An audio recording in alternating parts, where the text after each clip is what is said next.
Vous avez été président des Crédits Mutuels Antilles-Guyane. Comment expliquer que, contrairement à l'Hexagone, il est beaucoup plus difficile d'obtenir un compte bancaire chez nous? Pourquoi autant d'obligations? Je crois que ça dépend des banques auxquelles on s'adresse. Ça dépend aussi de la manière dont on s'adresse et de ce que l'on demande aux banques.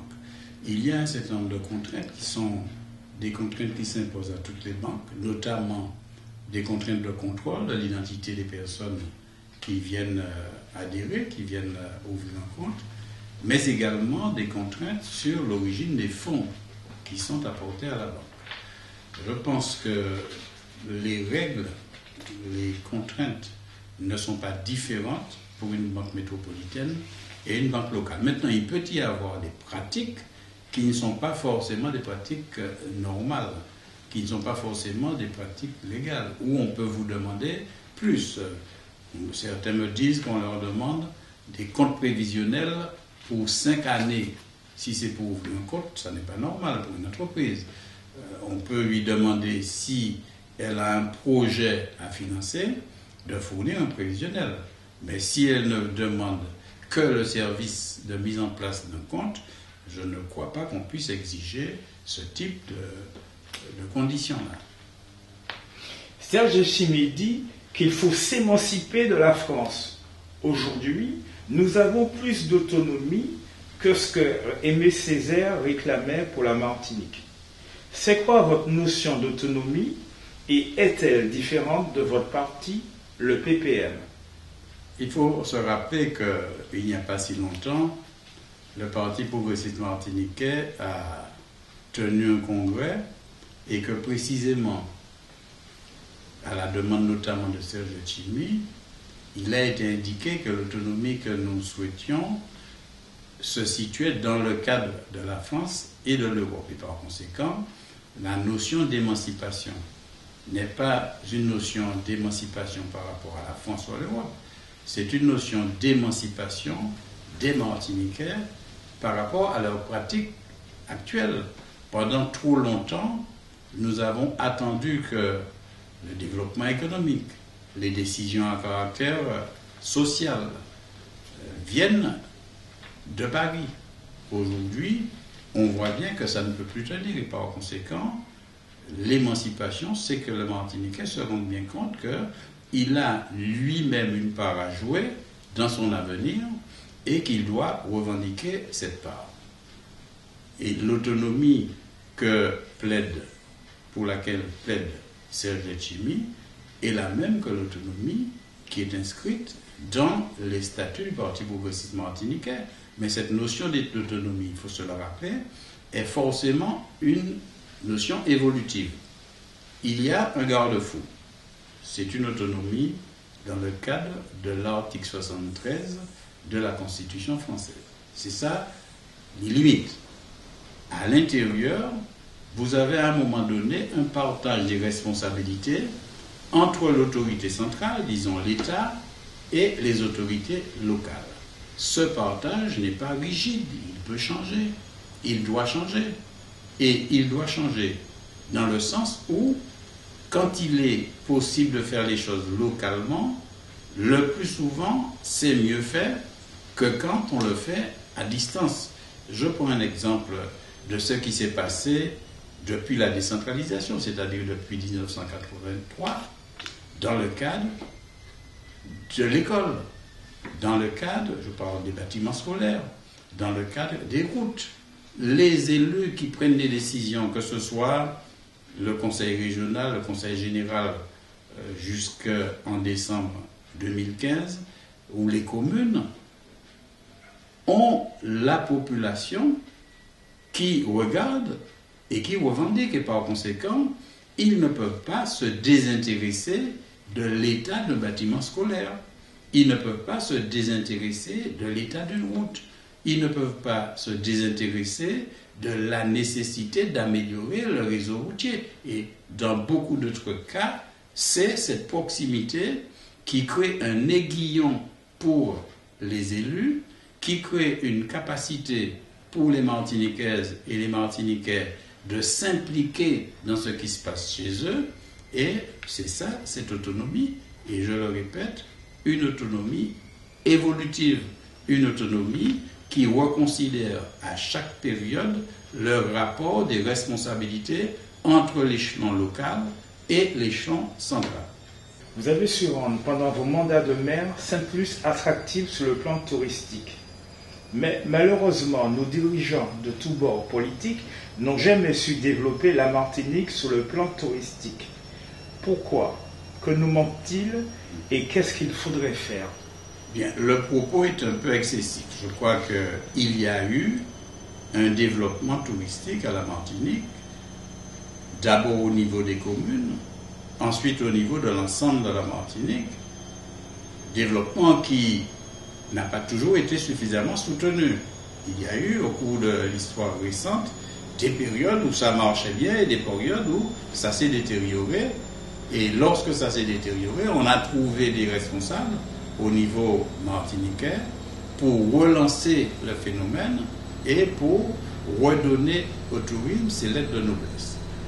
En effet, la première règle, si l'on veut qu'il y ait un développement touristique à la Martinique, c'est de croire en la nécessité de ce développement touristique. Si quelqu'un, ou si les élus en général, ou si les Martiniquais en général, ne croient pas dans l'intérêt du tourisme pour la Martinique, évidemment, quoi que l'on fasse, on n'arrivera à rien. Il faut d'abord comprendre que dans le monde entier, le tourisme est une activité économique indispensable. Tout le monde, partout, se bat pour développer le tourisme. Parce que le tourisme, c'est une manière d'augmenter la demande pour les produits du pays. Et les services, quand je dis les produits, ce n'est pas seulement les produits, mais également les services du pays. Donc, première règle, il faut qu'on y croit. La deuxième règle, si on y croit, c'est d'en tirer les conséquences. Cela veut dire que nous devons avoir une attitude vis-à-vis des personnes qui viennent nous visiter. Je ne parle pas pour l'instant du tourisme local, c'est autre chose. Il faut que l'on ait une attitude positive vis-à-vis des gens qui viennent chez nous. Je ne demande pas à chaque Martiniquais de faire la grimace pour un touriste, mais je lui demande d'être correct. Et celui qui est professionnel du tourisme, je lui demande de se rappeler que c'est un service qu'il rend et que celui à qui il rend le service apprécie ce service, c'est-à-dire qu'il dit oui, ce service qu'on me donne là est bon, non, il n'est pas bon, et s'il n'est pas bon, ne lui demandez pas de venir dépenser son argent pour acheter des choses qui ne tiennent pas la route, pour acheter un service qui ne lui satisfait pas. Donc, c'est très clairement deux conditions importantes: croire dans l'intérêt du tourisme, deuxièmement, tirer les conséquences de cet intérêt pour avoir une attitude positive vis-à-vis du tourisme, et peut-être troisième chose, celui qui vient a besoin d'un environnement. Il a besoin que vous disposiez d'un certain nombre de choses. On appelle ça généralement des atouts touristiques. Si vous disposez de ces choses-là, il faut les mettre à la disposition des touristes. Les plages, pas de façon exclusive.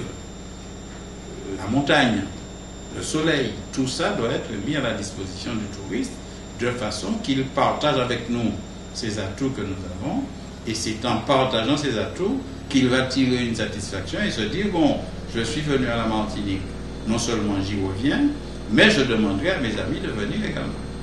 Vous n'avez pas l'impression qu'un si petit territoire que la Martinique, qu'on aurait dû mieux développer l'attractivité? Nous sommes un petit territoire, nous ne sommes pas une grande dimension. Oui, mais je pense que le Martiniquais ne doit pas être prétentieux. Sans être de la prétention. Non, beaucoup d'îles ou beaucoup de pays du type de la Martinique, de la taille et de l'importance de la Martinique, ont encore plus de difficultés à la Martinique pour développer le tourisme. C'est une chose qui n'est pas simple. Là encore, ça fait partie des domaines qui évoluent. Les besoins du tourisme, ce que le touriste attend, change. J'ai un exemple qui est simple. Dans les années 2005, la Barbade s'est rendu compte que son tourisme battait de l'aile. Et ils n'ont pas hésité à sacrifier les hôtels qui existaient à cette époque-là, qui ne correspondaient plus aux besoins des touristes pour en construire de nouveaux qui étaient plus conformes aux desiderata actuels des touristes. Alors, quand je vois par exemple que lorsque à Toisilé, on casse un hôtel, il y a des gens qui font un problème de ça. Le fait de casser un hôtel qui a plus de 40 ans n'est pas un échec du tourisme, c'est simplement un matériel touristique, un équipement touristique qui est obsolète. S'il est transformable, si on peut le reconditionner, on le reconditionne. Mais si la structure ne permet pas ce reconditionnement, eh bien on le casse et on construit autre chose à la place. Est un territoire européen comme nous, dans les Amériques, est un avantage, mais aussi un désavantage commercial, avec notre proximité de la Caraïbe et de l'Amérique du Sud. Comment gommer ce désavantage? Il n'y a pas d'avantage ni de désavantage statique. On a des conditions qui peuvent être favorables, tout en ayant des éléments défavorables, et c'est à nous de faire que tout ce qui est favorable soit exploité, et que tout ce qui est défavorable soit atténué.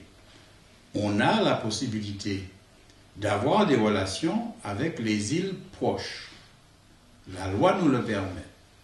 On a également la possibilité d'avoir des relations avec les plus grandes îles qui sont plus éloignées. Et on a également la possibilité d'avoir des relations avec les États-Unis, le Canada, l'Amérique latine. Et par conséquent, il nous appartient de prendre ces opportunités à bras-le-corps et de les réaliser. N'oublions pas que ceux qui prennent les décisions politiques ne sont pas ceux qui font des investissements économiques. Et ce qu'il faut, c'est essayer de trouver une synergie entre les différents types de décisions pour arriver à ce que l'on souhaite. Si les importateurs martiniquais ne souhaitent pas importer du Venezuela ou de l'Argentine, ben on n'aura rien du Venezuela et de l'Argentine. Encore que, quand vous allez dans un supermarché aujourd'hui, vous voyez que les Christophines viennent du Nicaragua. Donc, il y a des importations, il y a la possibilité de le faire. Mais, encore une fois, il faut faire en sorte que les opportunités qui s'offrent à nous soient saisies le mieux possible. Je parle maintenant des exportations. C'est tout à fait le même type de problème qui se pose. Je suis persuadé que si, par la Martinique, on arrive à favoriser des exportations européennes vers nos pays voisins, nous pouvons accrocher nos produits locaux sur cette problématique-là.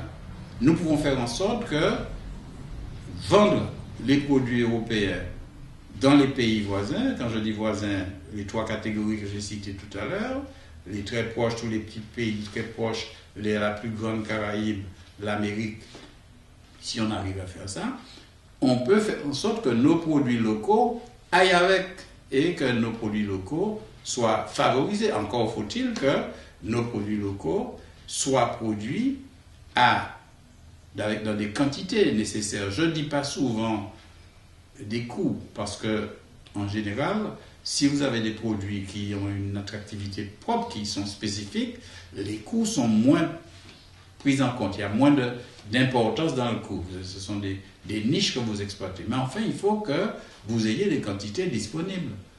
Quand je dis des quantités disponibles, c'est par rapport à la taille des pays vers lesquels vous allez importer. Si vous avez 10 kilos de confiture à exporter chaque mois, en tout et pour tout pour la Martinique, ça n'ira pas loin, mais il faut avoir un minimum, et par conséquent, nous devons tirer parti de cette possibilité que nous avons, à la fois à travers les importations qui sont possibles, juridiquement elles sont possibles, et les exportations qui sont également possibles, et forcément qui sont à notre portée, pour améliorer nos échanges avec nos pays voisins. Quelles sont les réformes qui nous seraient salutaires? Aujourd'hui, dans le cadre de la décentralisation qui est consacrée dans les textes qui ont mis en place la collectivité territoriale de la Martinique, nous avons la possibilité de non pas faire une grande réforme une fois pour toutes, mais d'améliorer en permanence la législation et l'organisation des compétences entre le pouvoir central et la Martinique. Et quand je dis la Martinique, il faut bien comprendre que j'inclus dedans la Guadeloupe et la Guyane, contrairement à ce que certains disent. D'abord, il faut travailler avec la Guadeloupe et la Guyane sur un certain nombre de domaines, et ensuite on peut le faire si bien sûr notre relation est basée sur la prétention que nous sommes plus intelligents, que nous devons en avoir plus, ça n'est pas bon. Si nos relations sont basées sur une solidarité, une fraternité, on peut aller très loin. Donc, nous pouvons progressivement équilibrer nos relations, ou plutôt équilibrer la répartition des compétences entre le centre et le local. Et ça doit se faire en permanence. Il y a peut-être même des domaines où une relocalisation d'une compétence puisse se modifier parce que la situation a changé. En permanence, nous devons avoir une vue extrêmement flexible des choses. Bien sûr, on a des règles. Je vous ai dit, déjà, on a l'article 73 qui est un cadre. On a d'autres règles, le respect des personnalités, le respect de la culture, tout ça, c'est des contraintes au-delà desquelles nous ne pouvons pas sortir. Mais une fois que nous avons ces contraintes-là, il faut travailler pour faire évoluer des relations, pour qu'à tout moment, le génie martiniquais puisse se manifester et s'exercer pour une meilleure responsabilité martiniquaise et pour une meilleure approche des problèmes martiniquais, une meilleure solution des problèmes martiniquais. Quelle est votre analyse du bilan de François Hollande? François Hollande, dans le fond, a fait un certain nombre de choses qui devaient être faites. Chacun peut juger, mais pour juger, il faut partir du point de départ. Il faut partir de la situation qui avait été laissée à François Hollande. Il a trouvé une situation financière, une situation économique extrêmement désastreuse. Chacun sait le déficit qui existait à cette époque-là. Il n'a exercé le pouvoir que moins de 5 ans. Les 5 années se terminent l'année prochaine. Et par conséquent, c'est une erreur de croire qu'en 5 ans, on peut redresser un pays qui était dans la situation de la France en 2012. Et je crois que Hollande a commis cette erreur-là de croire qu'il pouvait tout régler dans les 5 années. Il a fait, je le répète, un certain nombre de choses, notamment pour le développement des entreprises, pour le développement de l'exportation, pour le développement de la productivité en France, etc.